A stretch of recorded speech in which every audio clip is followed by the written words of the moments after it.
नमस्ते मित्रांनो. बुद्धं शरणं गच्छामि असं म्हणणे म्हणजे नेमकं काय करणे बरं? तुम्हाला काय वाटतं? सर्वोत्तम भूमिपुत्र गौतम बुद्ध या डॉक्टर साळुंखे यांच्या पुस्तकात ते अतिशय सुंदररीत्या आपल्याला सांगतात. बुद्धांना शरण जाणे म्हणजे आपल्यातील अविकसित रूपाकडून विकसित रूपाकडे जाणे होय.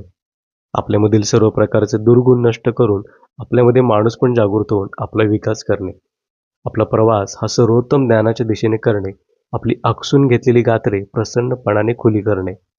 बुद्धं शरणं गच्छामि म्हणणे म्हणजे प्रज्ञेला कवटाळणे, बुद्धीला अंगीकारणे आणि विवेकाच्या हाकेला ओ देणे, जीवनाच्या सादाला प्रतिसाद देणे.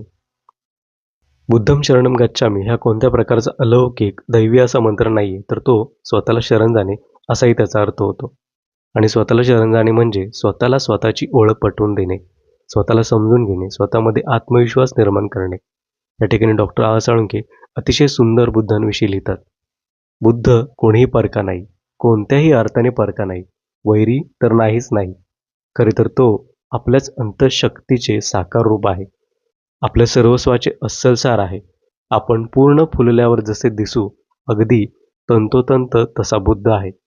किंबहुना आपण त्याचे अविकसित पूर्वरूप आहोत आणि तो आपले विकसित उत्तर रूप आहे. मित्रांनो, बुद्धांनी सांगितलेला मार्ग आपण अनुसरून आपले जीवन ही स्वयंप्रकाशित करायला हवं, असं मला वाटतं.